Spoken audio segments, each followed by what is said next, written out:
যে যারা মুসলমানের উপরে জুলুম করেছে, ইয়াসলিমুনান নাস, হিন্দু কি মানুষ না?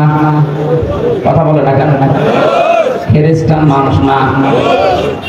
মানুষ কত বাচ্চা যারা বিবেচিত দুনিয়ায়, তাদের উপরে যারা জুলুম করেছে কারণে অকারণে। আপনি কোরআনের আয়াত থেকে শিক্ষা নিয়ে বিশ্বাস করতে পারেন, আপনার দুনিয়াও শেষ, আখিরাতও শেষ। কারণ জালেমদেরকে ক্ষমা করে দিলেও, জালেমদের জন্য দোয়া করলেও আল্লাহ নিজে জানিয়েছেন যে কবুল হবে না। আল্লাহু লা ইয়াহদিল কওমাস সালিমিন। কোরআনে বহু জায়গায় আয়াত আমি পেয়েছি, আল্লাহ বলেন আমি জালেমদেরকে পথ দেখাই না, হেদায়েত দেই না, দেব না। ইয়াহদি এটা মুফাসসার, দুইটা কারণে আল্লাহ শব্দটা গঠন করে জানাতে চেয়েছেন।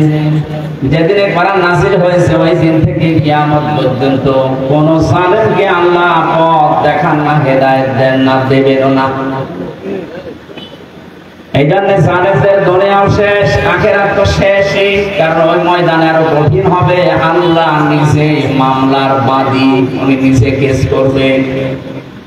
ও বাংলার মুসলমানেরা, বুকে হাত দিয়ে যাদের বুক আছে একটু ভাবেন, চিন্তা করেন। এদেশে আজ আমার মনে হচ্ছে অনেকে এখন আল্লাহর মামলার আসামি। বাদী যত বড় হয় মামলা তত কঠিন হয়। কথা বলেন। আমি যে 3টা বছর ছিলাম মাটির নিচে জেলখানায়, সব মিলে আমার যদি কোনো সলিমতি মামলা দিত 3 বছর না 3 দিন পরে বের হয়ে যেতাম। টাকা পয়সার জন্য নাকি লাগবে আপনার শুধু বলতেন, কারণ আমি এমন জায়গায় ছিলাম এখানে টাকার অভাব ছিল না। হাফিজ গ্রুপে বাংলাদেশে যদি 3 জন ধনী থাকে তার ভিতরে তারা একজন। যেহেতু কোনো সলিমতি দেয়নি, মামলা দিয়েছে সরাসরি রাষ্ট্র। এই জন্য বহুবার চেষ্টা চালিয়েছে মামলা জামিন করাতে।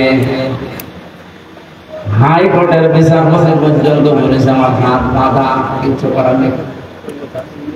মামলাটা কি আমার ওয়াজ শুনে নাকি একজন উদ্বুদ্ধ হয়ে কাছে নিয়ে গেছে সংবাদ মানবে। জজ সাহেব পর্যন্ত গতকালকে আমার মামলা সব খারিজ করে দিয়েছে, অথচ এই বছর 3 বছর ট্রাইব্যুনাল চালিয়েছে। আমি কালকে বলতেও গেলাম, স্যার 3টা বছর পর আজকে মামলা আপনি ফিসফিস করে দিলেন, কাগজ ফেলে দিলেন, যে দা কি বিচার করবো, এর ভেতরে কোনো মাল ম্যাটারেস নেই। আপনি এতদিন পর্যন্ত দেখেননি, বললে হয়তো বলতো যে হুজুর কি করবো, হাত বাঁধা। বিচার ব্যবস্থাটা একটু ইঙ্গিত দিলাম, বাকি জায়গাগুলো যে কত দুর্নীতিগ্রস্ত হয়েছিল তার প্রমাণ দেশের সবচেয়ে বড় মসজিদের ইমাম পর্যন্ত পালিয়েছে। যে দেশের কেন্দ্রীয় মসজিদের ইমাম পর্যন্ত পালিয়ে যায়, বাকিগুলো আর বলার অবকাশ রাখে কোথায় পৌঁছিয়েছিল।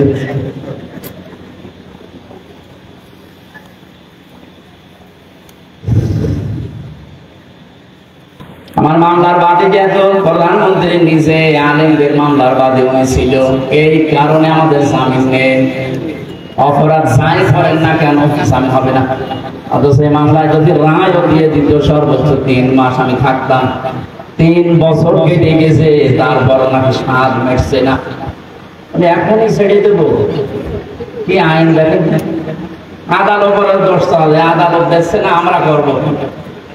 আর গোপনে গোপনে বলে যে কি করবো, এই কয়দিনে হুজুর ছেড়ে পাছাড়া পেয়ে যাবে। আর কিছুদিন জালেমরা যখন ক্ষমতায় থাকে, চেয়ারে থাকে, মনে করে আল্লাহ মনে হয় দয়া করে মায়া করে ভালোবেসে আমাদের চেয়ারে বসিয়ে রেখেছে। ওয়ালা ইয়াহসাবান্নাল্লাযীনা কাফারু আন্নামা নুমলি লাহুম খায়রুন লিআনফুসিহিম ইন্নামা নুমলি লাহুম লিয়াজদাদু ইসমা ওয়ালাহুম আযাবুন মুহিন। সূরা আলে ইমরানে আছে জালেমেরা ধারণা করে, মনে মনে করে আমাদেরকে আল্লাহ কল্যাণ করেন, ভালোবাসেন, মহব্বত করেন, এই জন্যই আমাদেরকে চেয়ারে বসিয়ে রেখেছে। আল্লাহ পাক বলেন না, ওদেরকে চেয়ারে বসিয়ে অপকর্মগুলো করার সুযোগ দিয়েছি যেন ওদের পাপ পরিপূর্ণ হয়ে যায়। বাস্তবতা এটাই। 16 বছর বহু মহারথী চেষ্টা চালিয়েছে, কিছুই করতে পারে নাই। ছাত্রদের দ্বারা এটা হবে এদেশে কেউ কল্পনা করে নাই। এগুলো শুধু ছাত্র না, আবাবিল পাখি যেমন আল্লাহ পাঠিয়েছিলেন, আমার মনে হয় এদের ভেতরে এরকম শক্তি আল্লাহ ভর করিয়ে দিয়েছে।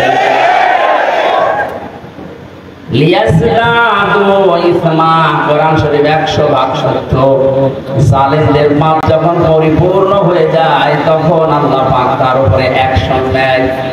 অ্যাকশনটা কি? ওয়ালাহুম আযাবুম মুহিন, অপমানজনক শাস্তির ভেতরে একটার পর একটা ফেলতে থাকে।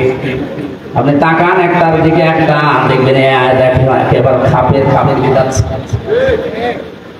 এদেশে যদি কিচ্ছু না হয়, কালামানিকের যা হয়েছে, জীবন আমার ধন্য হয়ে গেছে।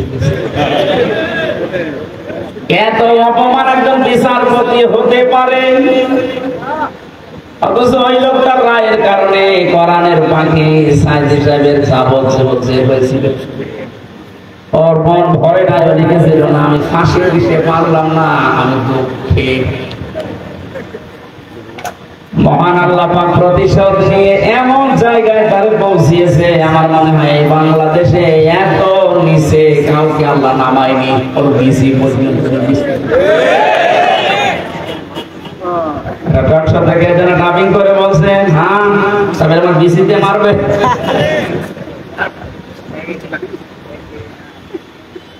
যারা যারা এই জুলুমের সাথে সম্পৃক্ত ছিল, আমি তো অন্যগুলোর কারণে হয়নি, যাদের কারণে হয়েছে এদেরকে যেন ছাড় দেওয়া না হয়। বিশেষ করে কাউন্টার টেররিজম বানিয়ে বাংলাদেশকে বিশ্বের দরবারে জঙ্গি আছে এই দেশে এই ধোয়া তুলে বহু মানুষকে বিনা অপরাধে গুম করে রেখেছিল। এই মনিরুল, আসাদুজ্জামান, ডিসি মান্নান, এদেরকে যদি বিচার না করে এভাবে ছেড়ে দেন, কিছুদিন পরে দেখবেন এর পেট থেকে যেটা আসবে ওটা আরো বড় হারামি হবে। এটা আমি মানলাম। হযরত নূহ আলাইহিস সালাম দোয়া করেছিলেন, আকালা নূহুর রাব্বি লা তাজার আলাল আরদি মিনাল কাফিরিনা দাজ্জারা ইন্নাকা ইন তাজারহুম ইউদিল্লু ইবাদাকা ওয়া লা ইয়ালিদু ইল্লা ফাজিরান কাফারা। হযরত নূহ একেবারে অতিষ্ঠ হয়ে শেষ পর্যন্ত বলেছিলেন, মাবুদ এ কাফেরদের একটা আন্ডা বাচ্চা পর্যন্ত যেন ছাড় না পায়। ওদেরকে তো তুমি শেষ করবা, ওদের বাচ্চারা যেন না থাকে, ওদের আন্ডা বাচ্চা যেটা থাকবে ওর পেট থেকে যারা আসবে পরবর্তীতে ওরাও তোমার বান্দাদেরকে বিপদগাম করবে। এই 16 বছরের রেজাল্ট এইটা, এদের পেট থেকে যেগুলো আসে ওইগুলো ডবল হারাম হয়। গতকালকে আমার সামনে চলছিল হাজী সেলিমকে, ফেরেশতা দেখলাম, শয়তানও অত নিচে নামে নাই, মুখ দিয়ে কথা বের হয় না, নৌকা বলতে গেলে নৌকা বলে ফেলে। অথচ ওর চরিত্র কত খারাপ, কালকে মানুষ এই কোর্টে নেওয়ার সময় অনেকগুলো দেখিয়েছে। এই মুরব্বী মানুষ, শরীর চলে না, প্রতিবন্ধী শুনলাম, অবৈধ মেয়ে লোক ছাড়া রাত কাটে না। তার নামের আগে দেখিয়েছেন হাজী সেলিম। এর অবস্থায় যদি এই হয় শরীর চলে না, যাদের শরীর অল্প চলে তাদের অবস্থা কত নিচে আমি কল্পনা করতে পারবেন না।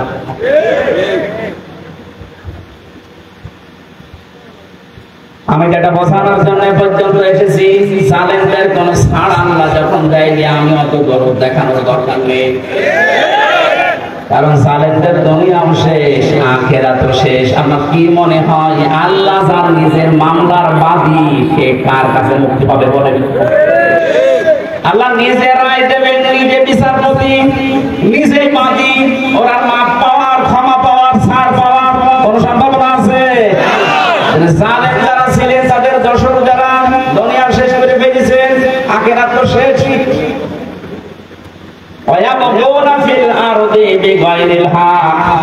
নম্বরে আল্লাহ মামলা দেবে, কেস করবে তাদের বিরুদ্ধে।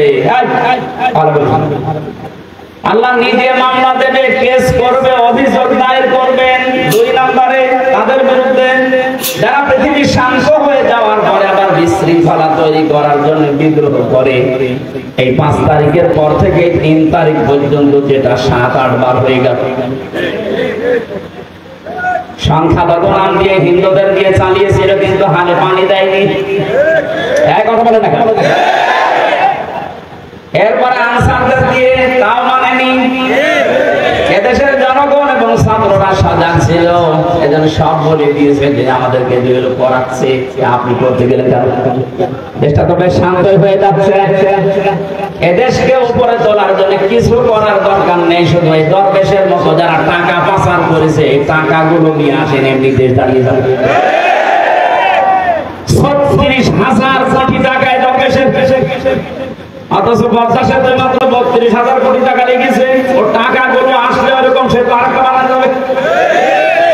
দরবেশের অবস্থা যদি এই হয়, বাকি যেগুলো দরবেশ না ধরবেশ, তাদের অবস্থা কি বলেন তো?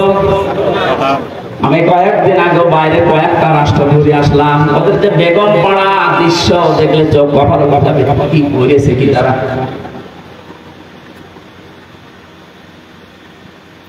এই জন্য হাওয়া পাচ্ছেন আপনি আর লাফাচ্ছেন। আপনি যার বিরুদ্ধে বিদ্রোহ করছে আমি তার পক্ষে না, কিন্তু আপনি জানেন বাস্তবতা কি। ইউনূসের বাবার ক্ষমতা নেই জায়গায় টিকে থাকা, ওনার পেছনে যে দেওয়াল আছে জানেন। আমার এই যে মোবাইল দেখতে পাচ্ছেন, এটা কালকে আদালত দিয়েছে 3 বছর। এখানে যদি কল আসে সর্বোচ্চ জনাব তারেক জিয়া দিয়েছে, অপু ভাই আমার সাথে ছেলে ছিল 3 বছর, খুব বেশি হলেও 20 কল দিতে পারে। সর্বোচ্চ বাংলাদেশে আমার মনে হয় খুব বেশি থেকে বেশি হলেও জামাত ইসলামের যিনি আমির আছে ডাক্তার শফিকুর রহমান, উনি দিতে পারে। আর ডাক্তার ইউনূসের মোবাইলে কল আসে কোথা থেকে জানেন আপনি? ওনার মোবাইলে কল দেন জো বাইডেন, বারাক ওবামা। এর পাচ্ছে আন্দাজে লাফাচ্ছে।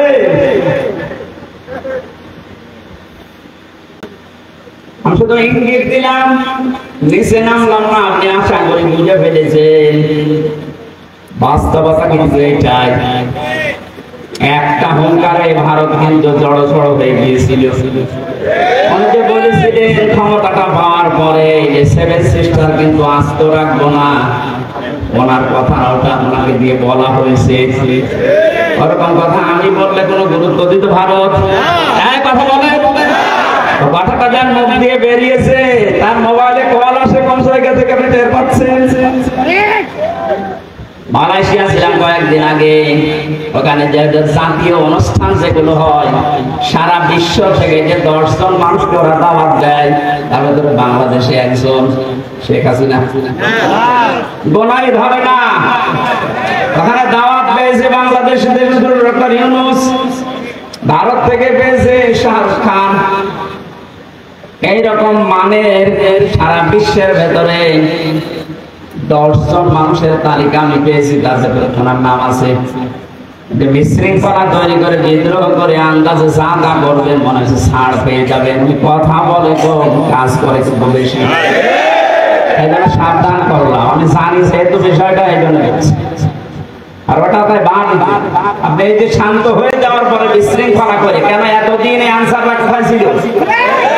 15 বছর আপনি তো কোনোদিন মাঠে নামেননি, আপনার এত বড় আদায় করা দরকার। 15 বছর কোথায় ছিলেন আপনি? 9 সাল থেকে শুরু করে 24 সাল পর্যন্ত 42,000 আনসার নিয়োগ হয়েছে, তার 35,000 হচ্ছে গোপালগঞ্জ। ইয়ার কি আমরা জায়গা পান না? আর আমরা কি 63 জেলার লোক ঘাস কাটছি? কি করেননি বলে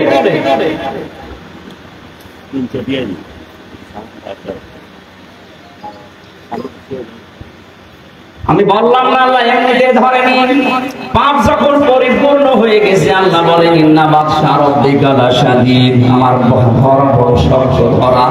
আমি যদি ফেরাউনকে আল্লাহ স্বৈরাচারী হওয়ার কারণে ধরেছিল, ও কিন্তু শেষ পর্যন্ত বলেছিল আল্লাহু লা ইলাহা ইল্লাল্লাযী, ইল্লাল্লাহ বলতে পারে না। তাফসীরে মুফাসসির লিখেছেন কাবীরের ভেতরে আল্লামা ফখরুদ্দীন রাজি, তিনি বলেন ফেরাউন যখন লা ইলাহা ইল্লাল্লাহ বলতে পারে না, ইল্লাল্লাহি পর্যন্ত বলতেছিল, ফেরেশতা জিবরাইল এসে মুখে কাবা দিয়ে দিয়েছিল। এখান থেকে একটা শিক্ষা আছে, মুফাসসির মেরা 7টা শিক্ষা এখানে বের করেছেন, আমি একটা বলছি। যারা জেনে জেনে অপরাধ করে, ফেরাউন কিন্তু না জেনে দোষ করে নাই, অপরাধ করে না, জেনে বুঝে দোষ করেছিল। ওদের অত্যাচার করেছিল জনগণের উপরে, ওদের স্বৈরাচার হয়েছিল, জেনে বুঝে হয়েছিল। এজন্য পাপ যখন পরিপূর্ণ হয়ে যায়, ওই সময় যদি মানুষ ভালো হতেও চায় আল্লাহ তাকে আর নেয় না। যেন আপনাদের শিক্ষা নেওয়া লাগবে, পাপ যদি আমাদের পরিপূর্ণ হয়ে যায়, অনেকে মনে করে যা করে করে শেষে একবার হজ করে ভালো হয়ে যাবে। আপনার হজ বরাতে থাকলে তো এমন ভাবে আল্লাহ ধরবেন, চোখের পলক পড়ার সময় দেবেন না।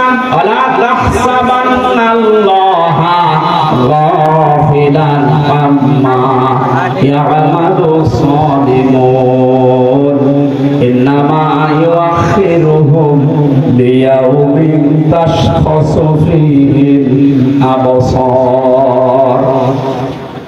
সূরা ইব্রাহিমের 42 নম্বর আয়াতে আছে, আল্লাহ পাক বলেন নবী আপনি কি মনে করেন যে জালেমদের সম্পর্কে আমি কোনো খোঁজ রাখি না? ভালো করে শুনেন, এই পৃথিবীতে সবচেয়ে বেশি তীক্ষ্ণ নজর আমি আল্লাহর জালেমদের প্রতি। কাদের প্রতি? এইজন্য জালেম যেন হয়ে না যায়। ইত্তাকি দাওয়াতাল মাজলুম, নবীজি বারবার কথা জানিয়েছেন উম্মতের আর চাই করো মুসলিমের বরদোয়া থেকে নিজেকে বাঁচিয়ে রাখবা।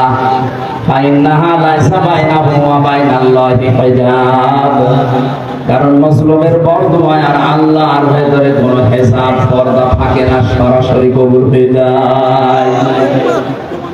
মাটির নিচে যখন আমাদের চোখ কালো কাপড় দিয়ে বেঁধে, হাত পেছনে হ্যান্ডকাপ দিয়ে বেঁধে রেখে, পায়ে ডান্ডা বেঁধে দিয়ে, মাথায় দড়ি দিয়ে 11 ঘন্টা টাঙিয়েছিল, এত অসহজ মনে হচ্ছিল মাটির ওই নিচের ঘরে।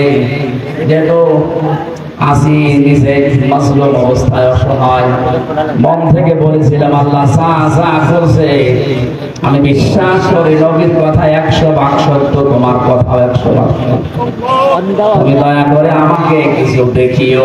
আল্লাহ দেখিয়েছেন। যেই কয়জন অত্যাচার করেছিল, কালকে এক মামলা নাইকে কল দিয়েছিলাম, হাও মাও করে কাঁদছে, আর এখন আমার এই বন্ধু করে সার চলছে। স্যার কি করা লাগবে, কি করা লাগবে মানে আমার বাবার কাছ থেকে যে 10 লাখ টাকা নিলে বললাম মামলা দেব না, টাকা ফেরত দাও।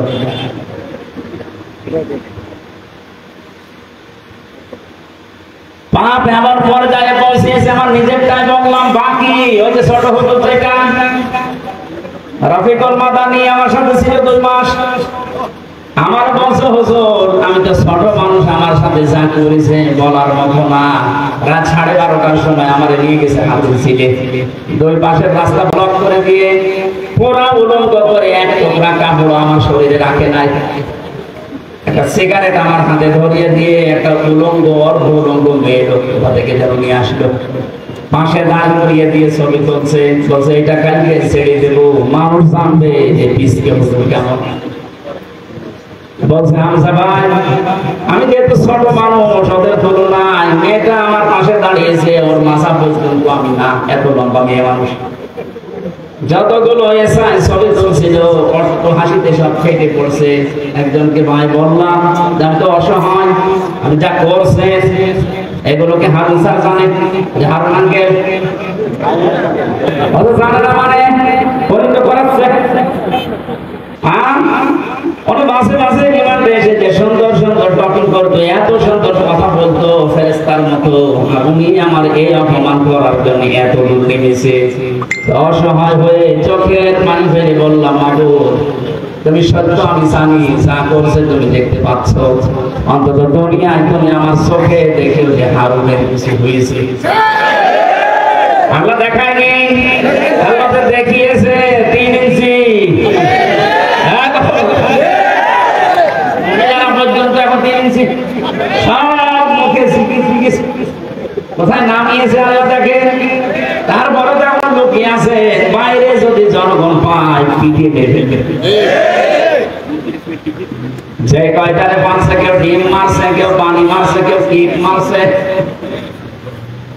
এদেশে ইসলাম এবং মুসলমানদের বিরুদ্ধে প্রকাশ্যে এবং গোপনে যারা যুদ্ধ ঘোষণা দিয়েছিল, তার ভেতরে আমার কুষ্টিয়া নুনু আলী একজন।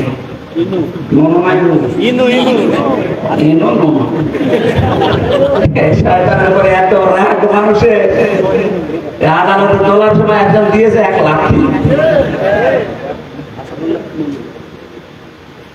কালকে হাজিরা দিতে গিয়ে পুলিশগুলোর সাথে দেখা, গাড়িতে নিয়ে গেল আমারে, ভেতরে এসে বলছিল কতদিন আসেননি, আমি কি করতে আসবো আবার। কিছু শোনেন, আপনার কুষ্টিয়ারে দেই নমিয়া ওরা আমরা এত সিকিউরিটি দিয়ে ভালোভাবে নিয়ে যাচ্ছিলাম, কোন দিক থেকে গেলাম, পোশাক পরা একজন এসে মারলো লাথি, কিচ্ছু করার নেই, ধর ধর করতে করতে পালিয়ে গেছে। আর একজন লাথি মারার জন্য আসতেছে। আল্লাহ যে বলেছে এখন নিচে নামাবো, মানুষ কল্পনাও করতে পারবে না, অথচ 5 বছর আগে ওর নাম পড়ে গেছে। এদেশে আলেমদের নামে তেতুল হুজুর লাগিয়েছে এই লোকটা। হাজার হাজার আলেমের উস্তাদ যেরকম আল্লামা শাহ আহমদ শফি রাহমাতুল্লাহ আলাইহি জিন্দাওয়ালি ছিল, হাজার হাজার মানুষকে আলেম বানিয়েছে। এই লোকটার নাম দিয়েছে এই তেতুল হুজুর। আমি তিরমিজির একটা হাদিস পড়েছিলাম যে আলেমদেরকে যদি কেউ প্রকাশ্যে অপমান করে, মহান আল্লাহ পাক ওই জামানায় ওই দেশে মানুষের উপরে 6টা গজব নাযিল করে। তার ভিতরে 1 নম্বরে যারা অপমান করবে তাদেরকে এত নিচে নামাবে, পৃথিবী অবাক হয়ে দেখবে যে হচ্ছে কি। এটা যে বাস্তব প্রমাণ, ইনুকে দেখলাম আর এই কালামানিককে দেখলাম।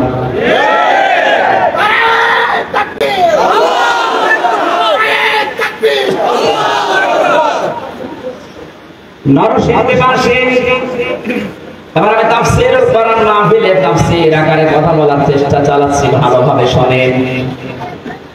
আল্লাহ জালেমদেরকে হেদায়েত দেবেন না, জালেমদের বিরুদ্ধে নিজে মামলা দেবেন, এজন্য ওদের কোনো পক্ষে কোনো কথা নেই, ওদের যা বললাম সব বিপক্ষে। আল্লাহ কোরআনে কারীম আমাদেরকে দিয়েছেন বিশ্বাস করার জন্য না, দুঃখ পাওয়ার জন্য না, না খেয়ে থাকার জন্য না। বন্যা দিয়ে প্রতি বছর বছর আমাদেরকে মেরে ফেলবে, আমরা শুধু সুবহানাল্লাহ পড়ে যাব, এই জন্য দেয়নি। আল্লাহ পাক বলেন কোরআন কেন দিয়েছে জানেন? যে নামগুলো দিয়ে আল্লাহ কোরআনে কারিমে বিশ্ব নবীকে ডাক দিয়েছেন। আমি কোরআন পড়ে নবীর নাম পেয়েছি বিশেষ ভাবে 7টা। কয়টা? 1 নম্বরে আল্লাহ ডাক দিয়েছেন ইয়াসিন, 2 নম্বরে তাহা, 3 নম্বরে মুহাম্মদ, 4 নম্বরে আহমদ, 5 নম্বরে আব্দুল বা আব্দুল্লাহ, 6 নম্বরে মুজাম্মিল, 7 নম্বরে মুদাসসির। আপনি প্রতিটি শব্দের দিকে খেয়াল করে মিলান তো। প্রথম নাম আল্লাহ তাকে ডাক দিলেন ইয়াসিন, ইয়া হরফে নিদা, ইয়া মানে হে, সিন মানে সাজ্জেদ। তাফসীরে কাবীর আল্লামা ফখরুদ্দিন রাজি রাহমাতুল্লাহ আলাইহি এই সিন শব্দের ব্যাখ্যা করতে গিয়ে তিনি 5টা অর্থ বের করেছেন। আলেম যারা আছেন একটু খেয়াল করেন। 1 নম্বরে সিন মানে সাজ্জিদুল আলামিন, 2 নম্বরে সিন মানে সাজ্জিদুল বাশার, 3 নম্বরে সিন মানে সাজ্জিদুল কাউনাইন, 4 নম্বরে সিন মানে সাজ্জিদুল আম্বিয়া, 5 নম্বরে সিন মানে সাজ্জিদুল মুরসালিন। আমি কি কাহিনী শুরু করব? আমি তো কোরআনে কারীম দিয়ে ব্যাখ্যা করছি। আল্লাহ পাক বলেন যে 5টা নামে ডাক দিলাম। এই 5টি অর্থের ভেতরে মুফাসসিরিন ইকরাম প্রায় 27টা বিষয় যারা এখানে ব্যাখ্যা দিয়েছে। 1 নম্বরে নবীকে সাজ্জিদুল আলামিন এ নামে ডাকার কারণ কি? আলম মানে এই পৃথিবী জগৎ, আর আলামিন মানে জগৎ সমূহ। এই পৃথিবীর কোন মানুষ যদি এই ধারণা করে যে আমি এই পৃথিবীতে বাস করব না, আমি বাস করব মঙ্গল গ্রহে, চাঁদের দেশে, আল্লাহ পাকের নবীকে ওই জায়গায় বাস করলে আপনাকে আদর্শ নেতা মানা লাগবে। এই শব্দটা শোনার পর কারো যদি মন খারাপ হয়, আমি এবার ব্যাখ্যা করছি।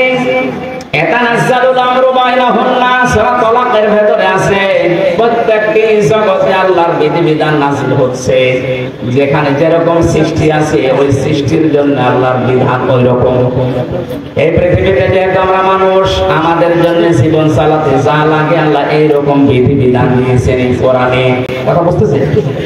তো বিশ্ব নবীর ক্ষেত্রে সাজ্জাদুল আলামিন দিয়ে জানিয়েছেন শুধুমাত্র দুনিয়া না, শুধুমাত্র মঙ্গল গ্রহ না, শুধুমাত্র চাঁদের দেশ না, যত জগৎ আল্লাহ বানিয়েছেন যেখানে আপনি বসবাস করেন না কেন ওখানে নবী বাদ দিয়ে অন্য কাউকে মানতে পারবেন না। শব্দটা শুনলে যত ছোট মনে হচ্ছে বিষয়টা অত ছোট না।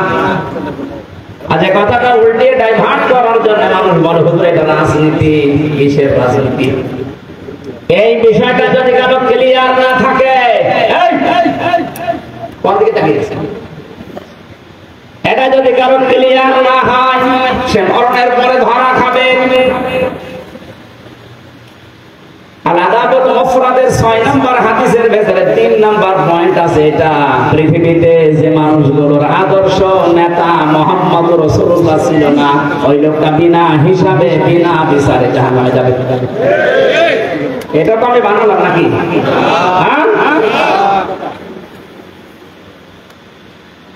মরণের পরে এটা তো আমরা মানে যে 3টা প্রশ্ন করা হবে, মার রব্বুকা মা দীনুকা মান হাযা রাজুল। কথা বলছে না?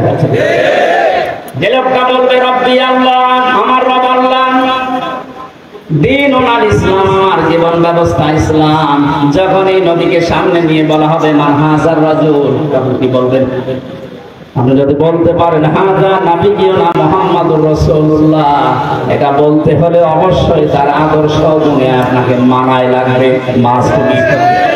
কথা বলেন না কেন?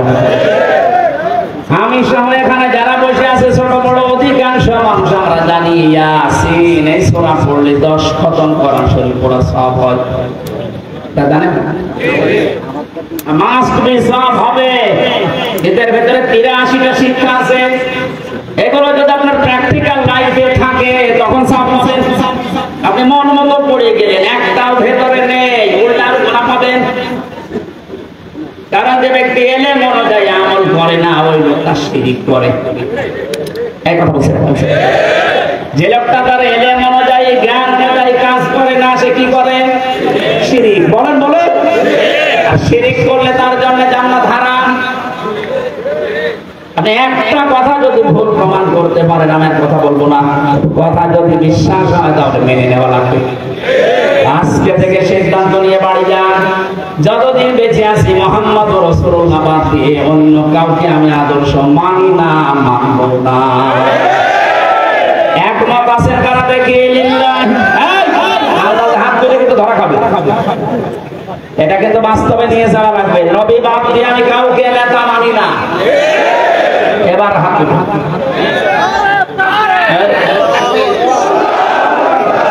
আপনি আপনি মানতে পারবেন না, আপনি এতটুকু দিচ্ছেন। আমি আপনাকে বাঁচার জন্য বলছি, আমি খেলা করার জন্য এখানে বসে। এটা যদি দুনিয়ার সাথে শুধু শেষ হয়ে যেত, এই যে কোরআন শরীফের সামনে জীবনও বলতাম না। এই সম্পর্ক রিলেটেড সব আখিরাতের সাথে। কারণ মানুষকে আল্লাহ মরণের পরে যখন বিচার করার জন্য তুলবেন, এক একজনকে তুলবেন আলাদা আলাদা ভাবে তার নিজের সামনে, নাকি 10 লক্ষ একবারে? অনেকেই বলে না কিয়ামতে আমার বাবা চান লক্ষ লক্ষ মরিদ নিয়ে আসবেন মিছিল দিতে দিতে। এটা বানার কথা।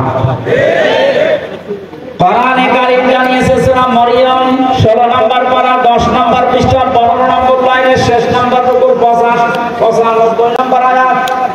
তাফসীরে ফি জিলালিল কোরআনে আছে وكلهم آتيه يوم القيامة فردا। হে নবী, আপনি জানিয়ে দেন কিয়ামতে প্রতিটি মানুষকে আমার সামনে আমি দাঁড় করাবো বিচার করার জন্য, স্রেফ একা একা। বলেন বলেন নরসিংদীবাসী কোরআনে আয়াত শোনার পরে নিজের প্র্যাকটিক্যালটা একটু মিলান তো।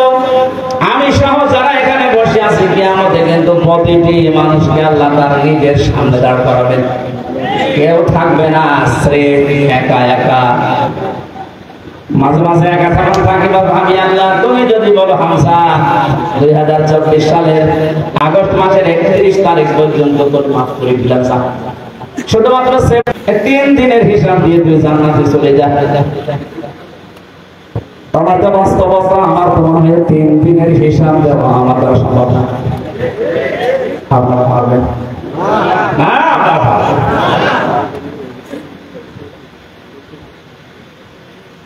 বিচারের যে সিস্টেম গুলো, ধাপ গুলো আমি কোরআনে পেয়েছি। আল্লাহর বিচারে কোনো অবিচার বলতে কিছু নেই, এটা মানেন তো? আল্লাহর বিচারে কোনো অবিচার বলেন বলেন। আল্লাহর বিচারে ন্যায় বিচার যদি উনি করেন, কেউ জান্নাত পাবে না। আল্লাহ যদি ন্যায় বিচারও কারোর সাথে করে, জান্নাতে যাওয়া সম্ভব না, কারণ এক গ্লাস পানির হিসাব দিতে পারবেন না। আল্লাহর কাছে মাফ পাওয়ার জন্য, বাঁচার জন্য একটা উপায় আছে, উনি যদি দয়া করে ক্ষমা করে দেন। কাবা শরীফ যখন তাওয়াফ করছিলাম, ষষ্ঠ চক্করে একটা দোয়া আমার মনে এসেছে, আল্লাহুম্মা ইন্না আলাইয়া হুকুকান ফীমা বাইনি ওয়া বাইনিকা।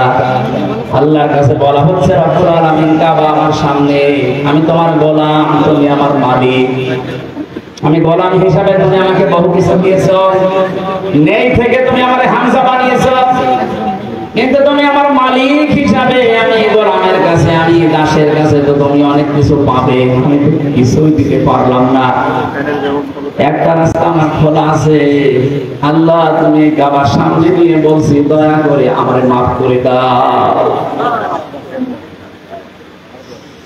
ও নরসিংদীবাসী, হিসাব শুধু নাম শুনেছি জীবনে, কোনদিন কে সম্মুখীন হয়েছে আমরা? এটা যে কত বড় কঠিন, যারা চিন্তায় থাকতো তাদের জীবনী আল্লাহ পাল্টিয়ে দিয়েছে। খলিফাতুল মুসলিমিন হযরত ওমর রাদিয়াল্লাহু তাআলা আনহু তার সন্তানটাকে মাদ্রাসায় দিয়ে আসলেন, আব্দুল্লাহ। ওখানে প্রধান বিচারপতি হযরত আলীর সন্তান হুসাইন পড়ে, বারবার কলম ফেলে দিচ্ছে, ডাক দিয়ে বলে, আব্দুল্লাহ তুলে দাও, তুলে দাও, তুলে দাও। 3 বার বলার পর ওনার কাছে রাগ হয়ে বলে, হুসাইন তুমি বারবার কলম ফেলে দাও, আমাদের তুলতে বলো, আমি কি তোমার খাদেম, চাকর নাকি? হযরত হুসাইন মুখফসকে বলেই ফেলেছেন যে তুমি শুধু চাকর না, তুমি চাকরের বাচ্চা চাকর। ছোট মানুষ তো বোঝে না কথার অর্থ। একবারে বাড়িতে গেছেন, তার বাবা কিন্তু দেশের প্রেসিডেন্ট, ডাক দিয়ে বলছে, আব্বা আমি আর মাদ্রাসায় যাব না। কেন? হোসাইন আমারে গালি দিয়েছে, শুধু আমাকে না তোমাকেও শ্রদ্ধ করেছে।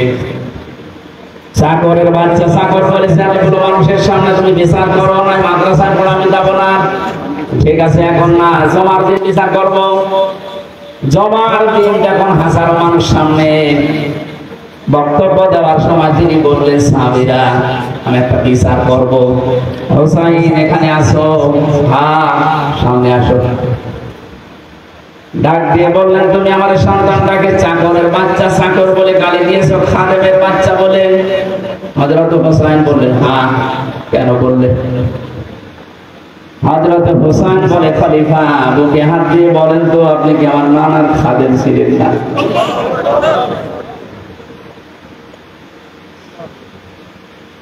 হযরত ওমরের কথা বন্ধ হয়ে গেছে। ডাক দিয়ে বলে, হোসাইন হ্যাঁ, আমি তো এভাবে ভাবিনি, আমি তো খাদেম ছিলাম। তুমি কি কথাটা লিখে দিতে পারবা? কাগজ কলম নিয়ে আসে। ছোট মানুষ তো, যে কাগজ না খাজুরের পাতা নিয়ে এসেছে, মানে লিখে দিলেন, ওমর আমার নানার খাদেম ছিল, আমি দেখেছি, কিন্তু হোসাইন ইবনে আলী সই করে দিলাম। কাগজটা হাতে নিয়ে হযরত ওমর চুমা খেলেন। ডাক দিয়ে বলে নবীর সাহাবীরা বিচার হয়ে গেছে। হযরত হোসেন ছোট মানুষ বলে আব্বা বিচারই শুরু করলে না কি করে হয়ে গেল? হযরত ওমর বলে সন্তান আমার যে বিচার করেছে এটা দুনিয়া না আখিরাতের কাছে রাখবে। আমি যখন মারা যাব এই কাগজটা আমার কাফনের ভেতরে দিয়ে দিও। ময়দানে মাশারে আল্লাহ যখন আমাকে তুলবেছে একা একা, জীবনে কিছুই যদি আল্লাহর ভালো না লাগে, ওনার কাছে যদি পছন্দ না হয়, এই কাগজটা তুলে দেখাবো, মাবুদ তাকাও এদিকে, দেখো তোমার নবীর নাতি লিখে দিয়েছে, আমি নবীর পেয়েছিলাম, এই ওসিলা করে আজকে তুমি আমার মাফ করে দাও।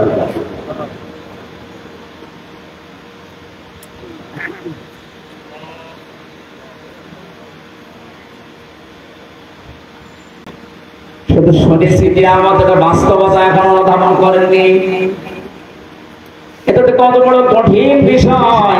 বিশ্ব নবীজিকে প্রতিদিন 100 বার করে বলতেন, আল্লাহ তুমি আর চাই করো, আমার হিসাবটা তুমি সহজ করে দিও। আকাশের তারকা দেখতে পান, নবীজি জানিয়েছেন কেউ যদি আকাশের তারকা গণনা করে একদিন হয়তো শেষ করে ফেলবে। 26 বছর বয়সে মুসলমান হয়ে কয়েক বছরে শত নেকির কাজের আঞ্জাম দিয়েছে। কিয়ামত পর্যন্ত কেউ যদি হযরত ওমরের নেকি গণনা করে কোনোদিন শেষ হবে না।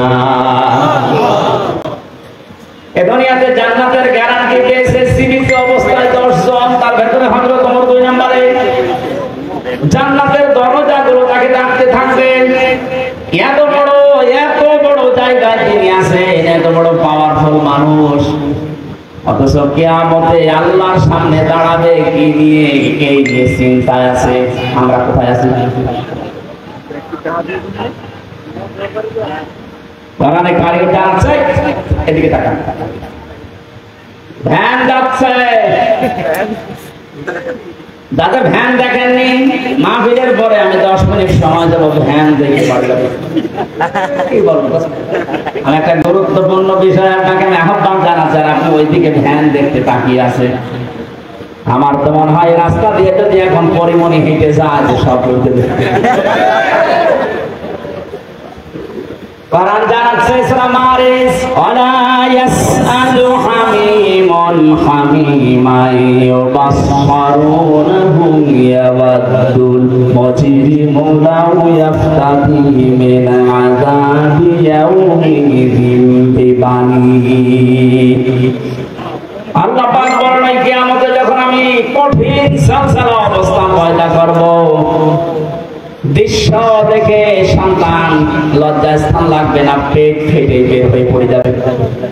পাগলের মতো মানুষ ছোটাছুটি করতে থাকবেন, বন্ধুর পরিচয় না দিয়ে পালাবে, অথচ একজন আর একজনের সাথে দেখা হবে তাও পরিচয় দেবে না।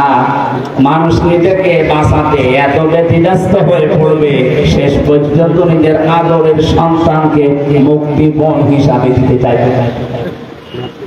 বাংলার মুসলমানেরা, এটা যে বাস্তবতা কত কঠিন। আমি যখন জেলখানায় বসে বসে আয়াতগুলো পড়েছি যে বিবানী সন্তানকে মানুষ নাকি মুক্তিপণ দিতে চাইবে, আমি নিজের সাথে মিলিয়ে দেখলাম না আয়াতটা মিলছে না আমার সাথে। তখন আমার মেয়েটা 1 বছর বয়স ছিল, এখন ওর 4 বছর, ফারিহা জান্নাত। মাঝে মাঝে ওর কথা কল্পনায় নিয়ে এসে ভাবতাম, আল্লাহ ওর প্রতি তুমি আমার ভালোবাসা মহব্বত এত বেশি পয়দা করে দিয়েছো।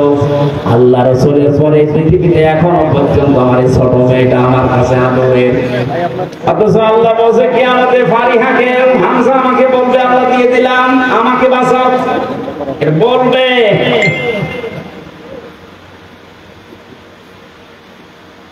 وصاحبته وأخيه وفصيلته التي تؤويه।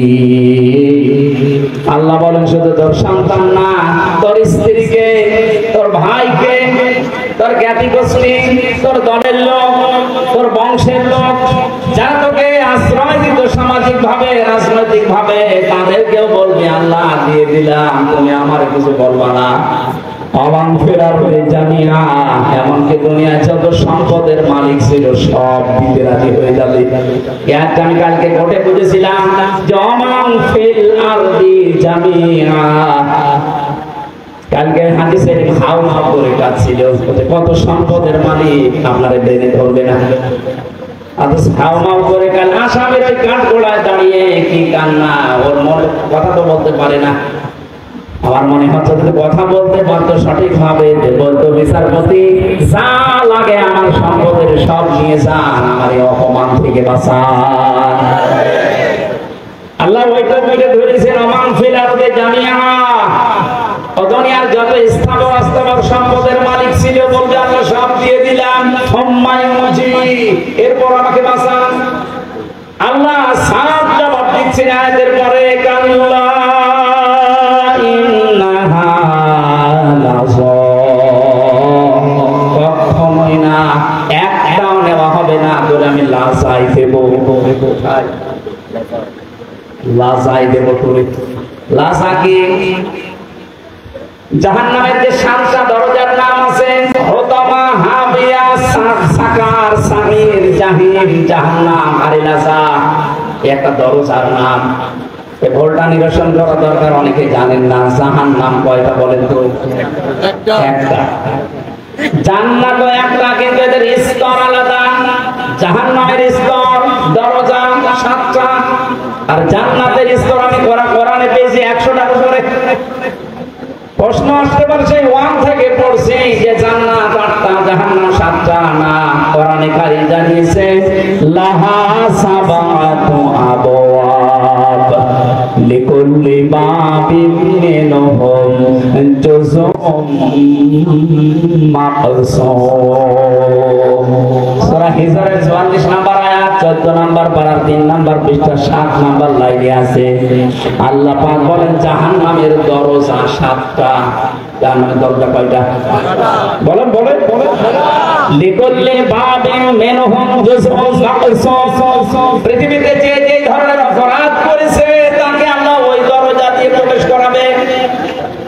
আদালত তো আমি দেখলাম কালকে একটা, কিন্তু সেই যে ধরনের আসামি তাকে ওই আদালতে নিয়ে বিচার করা হয়। স্কুল আমরা দেখি একটা স্কুল 10টা ক্লাসরুম 1 থেকে 10 পর্যন্ত পড়ানো হয়। যে যেই ক্লাসে পড়ে ওই দরজা তার জন্য নির্ধারিত আছে না নেই? ক্লাস 3 তে পড়ে বা 7 এ যে ক্লাস করতে পারবে? দুনিয়াতে আপনি যেই ধরনের অপরাধ করবেন আল্লাহ কিয়ামতে ওই ধরনের দরজা দিয়ে জাহান্নামে আপনাকে প্রবেশ করাবে। এখানে যেটার নাম আছে এটা 3 নাম্বার, এর নাম লাজা। নাম কি? বলেন বলেন। এই লাজা আল্লাহ দেবের কাছে। এখানে 3টা গুণের নাম আছে, একটু মিলান তো নিজেদের সাথে। আমাদের ভেতরে যদি এই গুণগুলো থাকে আমরা কিন্তু অলরেডি জাহান্নামে লাজা যে দরজা এর উপযুক্ত হয়ে আছি। 1 নম্বরে আল্লাহ পাক বলেন নাযাআতাল লিশাওয়া, এটা এক কঠিন ভয়ঙ্কর জায়গায় লাজাটা। ওর ভেতরে প্রবেশ করলে আগে চামড়া খসে যাবে। শুনতে যত সহজ মনে হলো, বাস্তবতা কি অত সহজ? পৃথিবীতে এমন কোন ঘর আছে যে ঘরে ঢুকলে চামড়া উঠে যায়? না। মাটির নিচে যে কয়েকদিন ছিলাম ওরা প্রতিদিন মাঝে মাঝে আসতো আমারে, হুজুর আমরা এইগুলো দিয়ে নখ তুলি আর এগুলো দিয়ে চোখ তুলি। রিমান্ডে যে শাস্তি দেওয়ার জিনিস আছে আমরা দেখাতো, আমি যেন ওদের ভয় পেছন তুলিতে। ওরা যেগুলো মিথ্যা আমারে বলতে বলতো না, এগুলো এত মিথ্যা আমি বলতে পারবো না। যে বিষয়গুলো দেখিয়েছে যতক্ষণ পর্যন্ত শরীরে টাচ না করেছে একটা জিনিস আমার শরীর থেকে খসে নাই। আল্লাহ বলেন এমন লাজায় আমি দেব, প্রবেশ করতে দেরি সঙ্গে সঙ্গে তোর চামড়া সব খুলে যাবে। কাকে ডাকবে এই লাজায় জানো?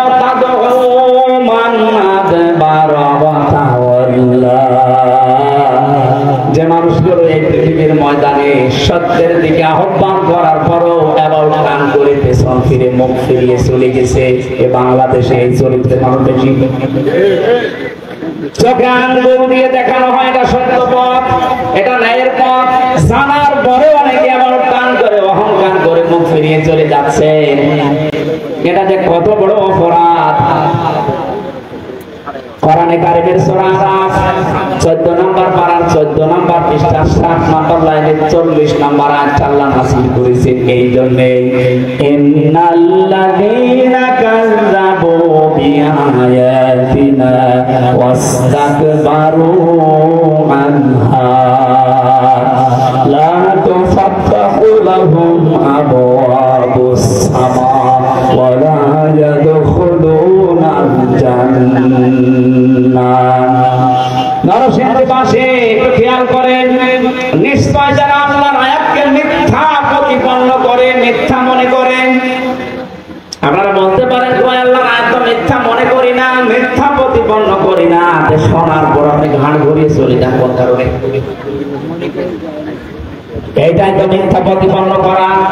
আস্তাকবারু আনহা, আল্লাহর আয়াত শোনার পরে অহংকার করে মুখ ফিরিয়ে চলে যাওয়ার সময় আবার টিটকারি মারতে মারতে যায়। এদেশে নেই, কথা বলে না কেন? আছে, আপনি এখন চার দোকানে যান, দেখেন কি গীবত হচ্ছে ওখানে। আল্লাহ পাক বলেন আস্তাকবারু আনহা, শুধু চলে গেলে তো হয় না, অহংকার করে যাওয়ার সময় মুখ ফিরিয়ে চলে যাচ্ছে। ওয়ালা ইয়াদখুলুনাল জান্নাহ, এই মানুষগুলোর জন্য আমি আল্লাহ জান্নাত বরাদ্দ করি নাই। ইয়াদখুলুনা মুসারে বর্তমান ভবিষ্যৎ প্রেজেন্ট ফিউচার, এদের জন্য এখন এরা মারা গেলে জান্নাতে যাচ্ছে না, ভবিষ্যতেও যাবে না। আকাশের কোনো দরজা এদের জন্য খোলা নেই। আবওয়াব, বাবের বহুবচন আবওয়াব, একটা দরজা খোলা থাকবে না, সব বন্ধ আপনার জন্য। কতদিন পর্যন্ত আপনি জান্নাতে যেতে পারবেন না? আল্লাহ একটা উদাহরণ সেট করেছেন, হাত্তা ইয়ালিজাল জামালু ফি সামিল খিয়াম, যতদিন পর্যন্ত উটের সুসের ছিদ্র দিয়ে উট প্রবেশ করে যেতে না পারে, ততদিন আপনি জান্নাতে যেতে পারবেন না। এই উদাহরণটা আল্লাহ সেট করলেন কেন?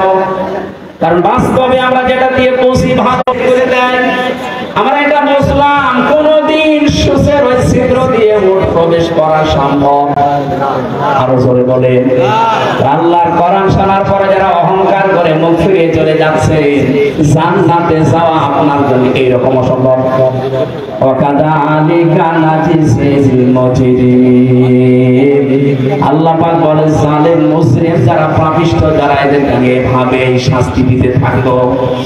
লাহুম জাহান্নামা মিহাদু ওয়া মিন ফাওকিহিম গাওয়াশ ওয়া কাযালিকা নাজিজিজ যালিমিন। এই মানুষগুলোকে যখন কবরে রাখা হবে, সঙ্গে সঙ্গে আমি আল্লাহ জাহান্নামের চাদর গায়ে পরিয়ে দেব, বিছানা বিছিয়ে দেব জাহান্নামের আগুনের বিছানা। আজ এই সমস্ত জালেমগুলো আল্লাহর আয়াত অস্বীকারী, অহংকার করে মুখ ফিরিয়ে চলে যায় যারা, এরা মারা যাওয়ার পরে দেখি উপরে ফুলের উপরে যায়, উপরে আপনি ফুল যত দেন নিচে আল্লাহ আগুন লাগিয়ে দেবে। এটা আমাদের সাবধান, আমরা যেন এই দুইটা আচরণ না করি। কোরআন শোনার পরে আবার গান করে চলে যাওয়া, অহংকার করা। 3 নম্বরে আল্লাহ পাক বলেন দুনিয়ায় যারা মাল সম্পদ জমা করতো আর সংরক্ষিত করার জন্য যারা চেষ্টা চালাতো, জালেমরা যা করেছিল হাত ছাড়া হয়ে যাবে কোনোদিন ভাবে না। কথা বলেন না কেন? সারা জীবন মনে করেছিল এটা স্থায়ী, কোনো দিন আমার হাত থেকে যাবে না। দুনিয়ার জীবনটা এরকম, আপনি কোনো কিছু স্থায়ী ভাবে রাখতে পারবেন না।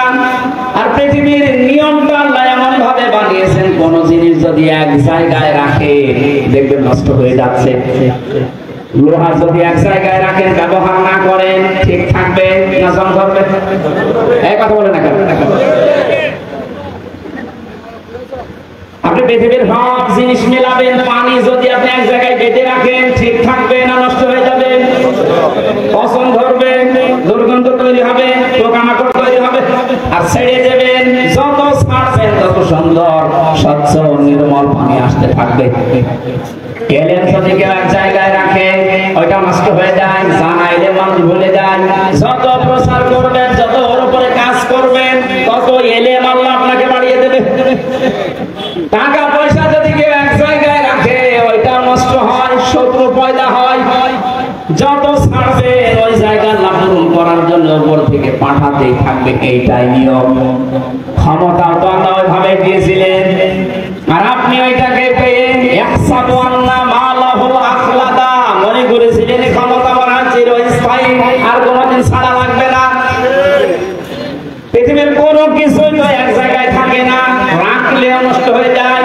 ক্ষমতাও এক জায়গায় রেখেছিলেন, এমন ভাবে নষ্ট হয়েছে এখন না বলতে পারছেন না। কিন্তু যদি মাসে মাসে পাল্টাতো তাহলে এত গরম হতো না। সম্পদ যারা জমা করছেন হক আদায় করছেন না। আজকের তেলাওয়াত আয়াতে ওই তিনটা পয়েন্টের উপরে আল্লাহ আলোচনা করছে। আপনাদের কষ্ট হয়ে যাচ্ছে? আমি ইয়াসিন শব্দটা দিয়ে পর্যন্ত এক কায়দায় এসেছিলাম যে কিয়ামতে আল্লাহ প্রথম বিচারে ডাকবেন আপনাকে একা একা, দ্বিতীয় বিচারের সিস্টেমে আল্লাহ একা আর ডাকবেন না। ইয়াউমা নাদউ কুল্লা উনাসিন বিইমামিহিম। রব্বুল আলামিন বলেন কিয়ামতে দ্বিতীয় বিচারের সিস্টেমে ধাপে প্রতিটি মানুষকে আমি আল্লাহ ডাক দেব তার নেতার সাথে। একটু বসে, এই বিষয়টা আগে ক্লিয়ার করি। কিয়ামতের প্রথম বিচারে আল্লাহ ডাকছেন আপনাকে একা ধাপে ধাপে, দ্বিতীয় ধাপে আপনাকে আর একা ডাকবে না, এবার ডাকবে আপনার নেতার সাথে। কার সাথে বলেন বলেন? আগে নেতা, এরপরে কর্মী। এই তথ্যটা সূরা বনী ইসরাঈলের ৭২ নম্বর আয়াতের প্রথম অংশে আছে। প্রথমে আপনাকে আল্লাহ ডাকবে না, এবার ডাক দেবে আপনার নেতাকে, এরপরে আপনাকে।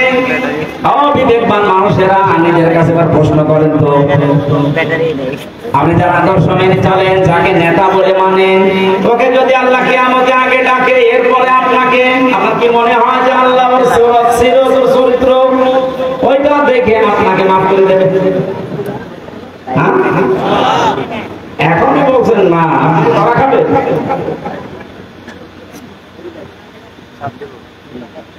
আপনারা এই যে মানুষগুলোর দিকে তাকান, কত আগ্রহ নিয়ে এদিকে তাকিয়ে বলছেন না, কারণ আমি স্যার মেনে চলি, তার আদর্শ মানি, ওকে আল্লাহ যদি আগে ডাকে আর আমাকে যদি পেছনে রাখে, ওর চেহারা দেখে আল্লাহ রাগ হয়ে যাবে।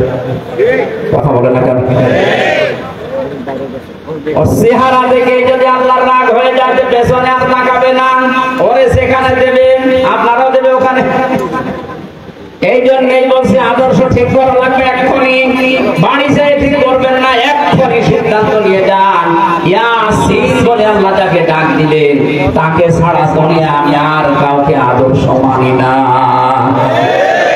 আমি জানি যারা ঠিক বলছেন, কথার অর্থ বোঝেননি। এটা বাস্তবে যদি আপনি নিয়ে যেতে পারেন, এ মাহফিল সাকসেস হবে। যে 7টা নামে ডাক দিয়েছেন রাসূলকে, কোন অপমান, কোন অপদস্থ না খেয়ে থাকবেন না, মায়ের খাবেন না, কেউ চোখ রাঙানি দেবে না। যে কথাগুলো আল্লাহ জানিয়েছিলেন, তোহা মা আনজালনা আলাইকাল কুরআনা লিতাশকা, যে ব্যাখ্যাটা দিয়েছি অল্প সময়ে, আল্লাহ আমাদেরকে সহজ-সরলভাবে বুঝে মানার তৌফিক দিন, যেন কোনদিন মুহাম্মদ রাসূলুল্লাহ বাদ দিয়ে অন্য কাউকে আমি না মানি। মেনে নিতে পারবেন তো? সূরা আরাফের একটা মাত্র আয়াত পড়েছি, তার 4 ভাগের 1 ভাগ। আমি যতটুকু পারছি সামনে থেকে কথা বলার চেষ্টা করছি। 156 নম্বর আয়াত।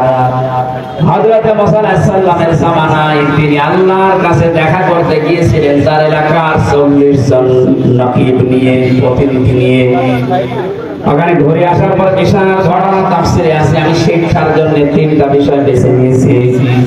আল্লাহ রাব্বুল আলামিনকে তিনি বললেন, ওয়াকুতুবুনা ফি হাদিহি দুনিয়া হাসানান ওয়া ফিল আখিরাতি ইন্না হুদনা ইলাইক।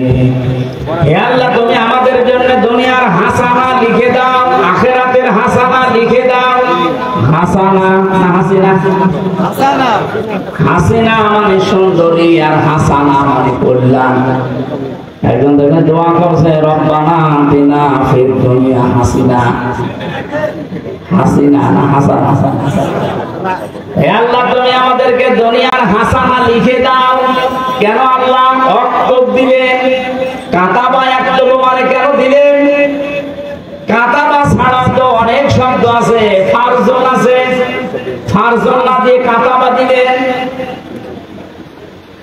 আমি যদি এই জমিটা আজকের মুরব্বীকে বলি এটা আমার জমি, 2 বিঘা জমি আপনাকে দিয়ে দিলাম, স্যার এর মুখের কথা তো দাম আছে, কথা বলে না?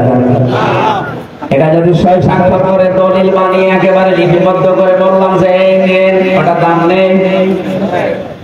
আল্লাহ এমন শব্দ দিয়েছে, খুব গুরুত্বপূর্ণ একটা শব্দ।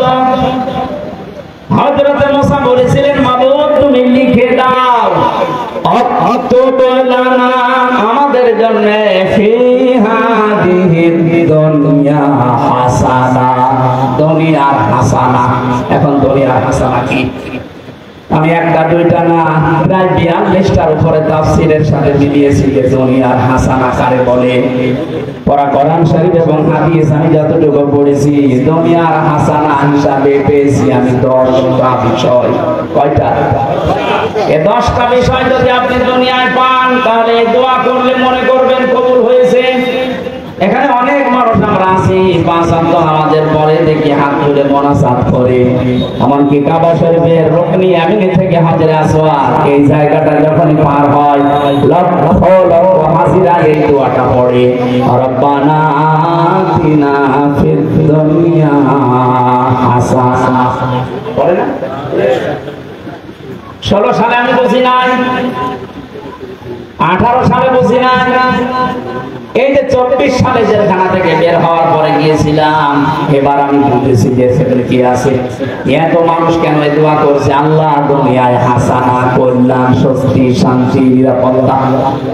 99টা অর্থ আছে হাসানার। তাফসীরের ভেতর থেকে সামারাইজ করে করে আমি 10টা এনেছি। হযরত ইবনে মাসউদ থেকে হাদিসটা বর্ণিত, তিনি বলেন কেউ যদি এই রব্বানা আতিনা ফিদ দুনিয়া হাসানা, হে আল্লাহ দুনিয়ায় হাসানা দাও, আর এই দোয়া যদি আল্লাহ কবুল করে থাকেন দুনিয়ার জীবনে আল্লাহ তাকে 10টা জিনিস দান করবেন। জোরে বলেন সুবহানাল্লাহ। 1 নম্বরে দুনিয়ার হাসানা হচ্ছে আমি যদি কারোর সাথে কথাবার্তা না বলেন, আপনি যে ধর্মের লোক হন, যদি কথাবার্তা না বলেন আপনার কথা হবে মার্জিত, নরম। এই বিষয়টা অনেকের ভেতরে নেই। বিশ্ব নবীকে আল্লাহ জানিয়েছিলেন ফাতিমা রাহমাতিন মিনাল্লাহি তাআলাহুম ওয়ালাউ কুনতা ফাজ্জান গালিজাল কলবি লান ফাব্বু মিন হাওলিকা। হে নবী আপনার হৃদয় যদি কঠোর হয়ে যেত তাহলে মানুষজন আপনার কাছে ভিড়তো না। আমি দয়া করে আপনার হৃদয়কে কোমল বানিয়ে দিয়েছি, নরম বানিয়ে দিয়েছি, এই জন্যই তো মানুষ আপনার কাছে আসলে আর যেতে চায় না। বাস্তবতা বহু মানুষকে উপরে উপরে আমরা দেখতে পাচ্ছি কত বড় বড় জায়গায় বসে আছে কিন্তু হাসানা পায়নি। তাদের আচরণ, তাদের কথাবার্তা, তাদের ব্যবহার, তাদের অ্যাক্টিভিটিস গুলো দেখলে শয়তান পর্যন্ত হাসে। যে যত বড় চেয়ারে থাকবে তার আচরণ, তার কথাবার্তা, তার অ্যাক্টিভিটিস গুলো কত নরম হওয়া লাগবে, তাহলে এই দোয়া তার জন্য কবুল হবে। কত অফিসে দেখতে পাই আমরা কর্মচারী যারা আছে, সহকারী যারা আছে 8 ঘন্টা ডিউটি, 10 ঘন্টা পার হয়ে যাচ্ছে, বাড়ি যাওয়ার কথা মনে হয় না। অথচ এমন অফিসার আছে 8 ঘন্টা ডিউটি, এই কর্মচারীরা মনে হয় জাহান্নামে আছে। এই যে দোকানদার, এ দোকানে কর্মচারী আছে 8 ঘন্টা ওর ডিউটি, মালিক এমন ভাবে গালিগালাজ করে, ব্যবহার করে, ও মনে মনে ভাবে আল্লাহ 8টা ঘন্টা পার হবে কখন। আমি এমন মানুষ পেয়েছি সেনাজা থানার ডিসি পেয়েছিলাম, এসপি পেয়েছিলাম, টিওনো পেয়েছিলাম, ব্যবহার এত সুন্দর, এত মার্জিত, ওর কাছে 8টা ঘন্টা মানুষের কেটে যাওয়ার পরে বের হয়ে বলো হুজুর স্যারের ব্যবহার এত সুন্দর, 8 ঘন্টা কখন কেটে যায় টের তো পাই না। মনে হয় 10-12 ঘন্টা ডিউটি করলে আমাদের ভেতরে কোনো ক্লান্তি আসে না। জেলখানায় আমরা যারা ছিলাম 3টা বছরের মাঝে জামাতে ইসলামী বাংলাদেশের শ্রদ্ধাভাজন আমির ডাক্তার শফিকুর রহমান, এই লোকটাকে বাইরে থেকে যে যাই মনে করো, অনেকে মনে করো বাংলা শিক্ষিত মানুষ কি আর কি, আমি মিশেছেন কোনদিন? আমি প্রথমে তার সাথে ছিলাম 4 দিন।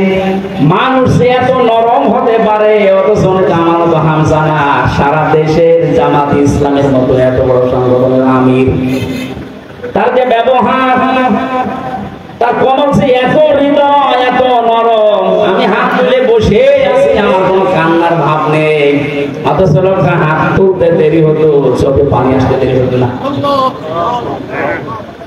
মানুষের ব্যবহার এত নরম হতে পারে, মাঝে মাঝে মনে করতাম আল্লাহ জান্নাতি মানুষ যদি আমার মনে হয় কাউকে দেখতে, এই লোকটার দিকে তাকালে আমার মনে হয় এটা জান্নাতি মানুষ। আমি কোরআনের হাফেজ, আমি তাহাজ্জুদের 12 রাকাতে মাত্র 1.5 ঘন্টা 2 ঘন্টায় আমার শেষ হয়ে যেত, অথচ একটা জেনারেল শিক্ষিত একটা ডাক্তার সারা দিন কোর্ট কাছারি করে এসে হাজিরা দিতে হতো। সেই কেন্দ্রীয় কারাগার থেকে কাশিমপুর থেকে আসতো সদরঘাটে, সারা দিন এই গাড়ি ওর ভেতরে থাকলে এমনি মানুষ সিদ্ধ হয়ে যায়। সিট হচ্ছে টিনের সিট, আর যেভাবে ধাক্কা লাগে 4-5 ঘন্টা যাওয়া আসা করতে প্রায় 6-7 ঘন্টা সময় চলে যায়। শরীর তো ক্লান্ত হয়ে বসলে ঘুম লেগে যাওয়ার কথা। আমার মতো যুবক মানুষ কোর্টে হাজিরা দিতে গেলে পড়ে যেতাম।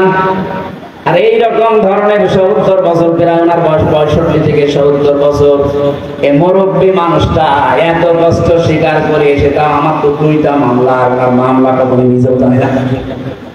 এতগুলো মামলা মাথার উপরে নিয়ে হাজিরা দিয়ে ওনার ছেলে জেলে, বউ অসুস্থ হয়ে হাসপাতালে, ওনার নিজের দলের লোকগুলো সব পালিয়ে বেড়াচ্ছে, কেউ জেলখানায় ভর্তি হয়ে আছে।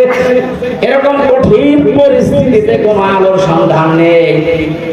সপ্তাহে 4-5 দিন করে এত দূর থেকে হাজিরা দিয়ে এসে রাতের বেলা 8টা 9টা 10টার সময় যখন ঢুকতো, বললাম তার খাবার খাবেন না, খাবার ভাত খাইতো না, তরকারি সবজি, তার জেলখানার যে সবজি। খাবার পরে কিছুক্ষণ জিকির করা, দরুদ শরীফ পড়ে 2-1 ঘন্টা ঘুমানোর পরে তাহাজ্জুদের নামাজে দাঁড়িয়ে যতটুকু মুখস্থ আছে পড়তো। আর এই যে সেজদা, আমার 12 রাকাত নামাজ শেষ হয়ে যাচ্ছে, ওনার এক সেজদায় 1.5 ঘন্টা 2 ঘন্টা কেটে যাচ্ছে। মানুষের ভেতরে একসাথে আসলে তার ভেতরে ভালোবাসা মানুষের এমনি জন্ম নেয়।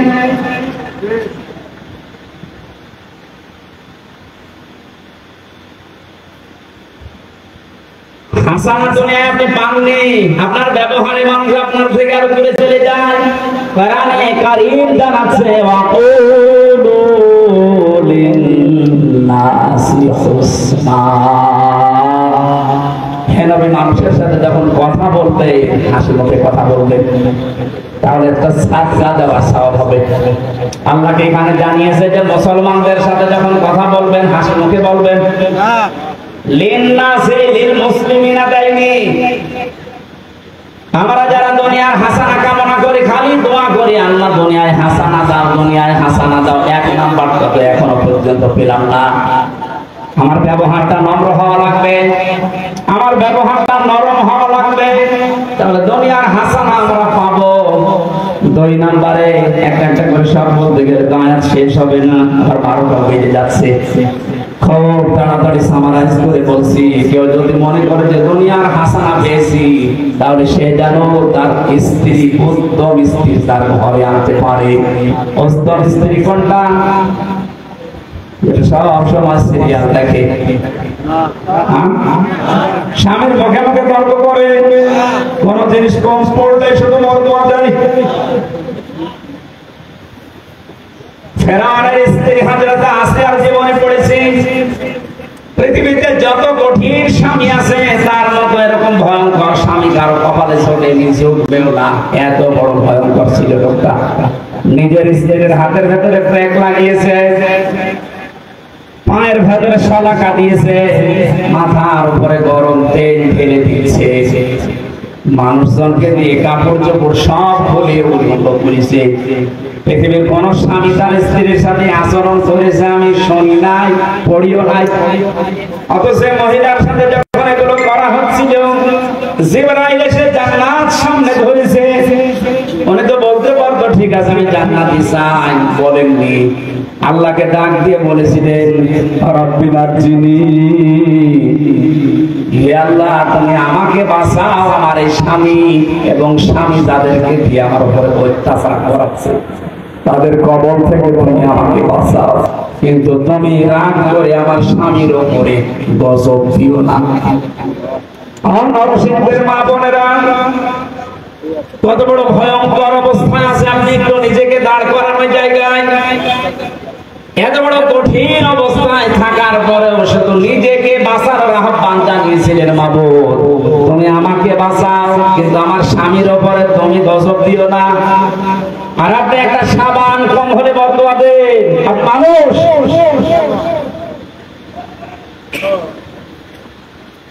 একটা হাদিস মনে পড়ছে, মেয়েদের জন্য বলছে আল্লাহর নবী জানিয়েছেন 6 প্রকার মানুষকে আল্লাহ বিনা হিসাবে বিনা বিচারে জাহান্নামে দিয়ে দেবে। আমি একটা বলেছি এর ভেতরে এই পৃথিবীতে যাদের আদর্শ বিশ্ব নবী ছিল না। 2 নম্বরে যে মহিলাগুলো নিজের স্বামীর সাথে সংসার করতে রাজি না, তারা খালি বারবার সংসার ভাঙতে চায়, তালাক দিতে চায়। একটু কোনো জিনিস কম পড়লে শুধু খোটা দেয়। 3 নম্বরে যে মহিলাগুলো পৃথিবীতে জেনে হোক না জেনে হোক কিছু কিছু হলেই খালি আন্দাজে মানুষের উপর অপবাদ দেয়, এটা বাংলাদেশে এখন বেশি। 4 নম্বরে যারা অভিশাপ দেয়, এটাও মেয়েদের ভেতরে বেশি। এখন বলছে না 5 নম্বরে যারা ঝগড়া বাদ দেশের গালি দেয়, এটা আমাদের এলাকায় নেই। আমি সেদিন কোন জেলা থেকে যেন আসছিলাম, খুলনা থেকে। আসার সময় এক বরফ বিক্রেতা যে আইসক্রিম বিক্রি করে, ওই লোকটা এক বাড়ির পাশে দাঁড়িয়ে 2 মহিলা গালি গালাজ করছিল, সে জনমের গালি, ওইটা আবার ভিডিও করে দিয়েছে, ওইটা মাইকে বাতাস। আমি গাড়ি দাঁড় করিয়ে বললাম দাঁড়ান কি বাজান, হুজুর এক মহিলার ঝগড়া, এমন কোন গালি নেই। আর মনে হচ্ছে 1 মিনিটে 40 টাকা দিচ্ছে।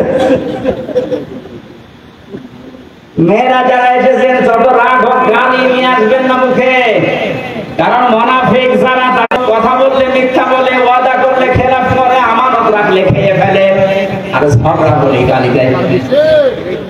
এলাকায় গালি দেন কার হাত তোলেন তো?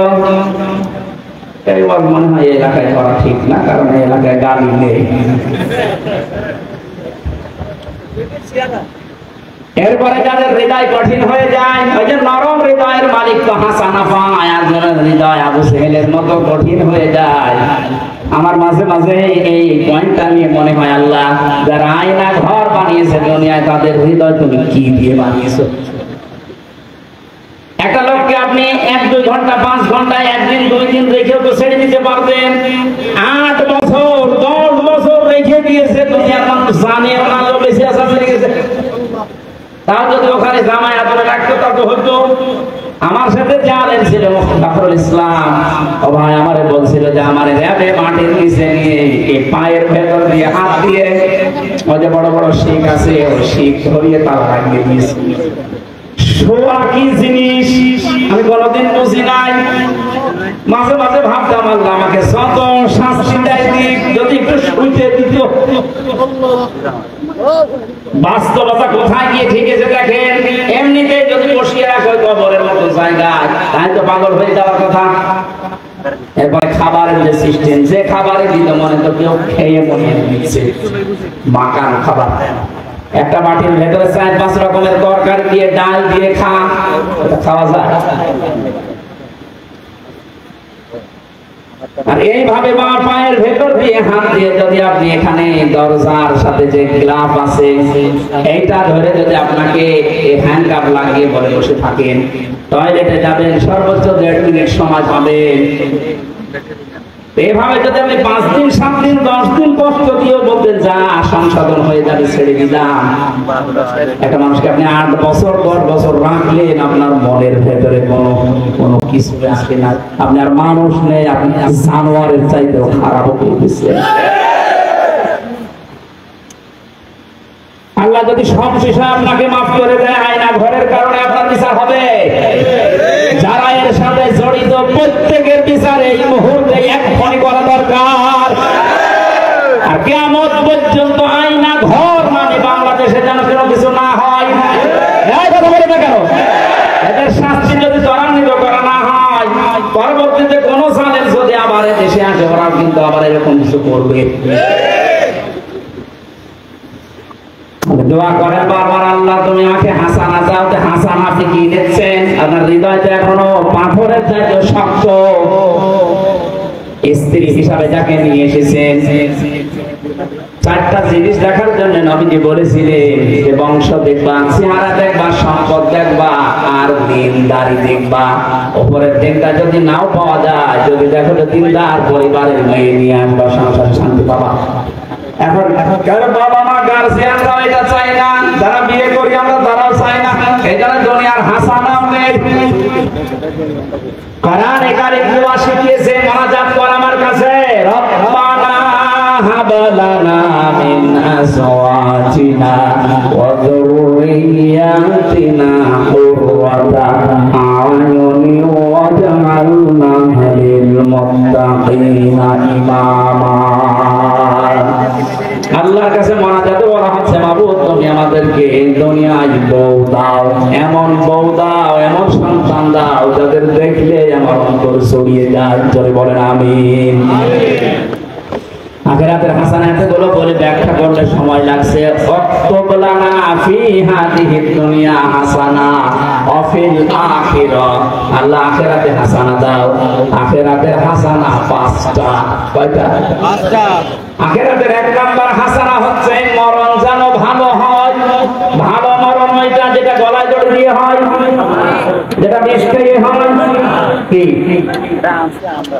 ভালো মরণ ওইটা যেটা শাহাদাতের মরণ হয়। শহীদ আবু সাইদ নামের আগে দেখেছেন কি শব্দ? শহীদ। এটা খেলা করার জিনিস না। আজ অনেকে টল করে যে মুখ পেতে দিল, গুলি খেয়ে শহীদ হয়ে গেল। না, কে বলেছে?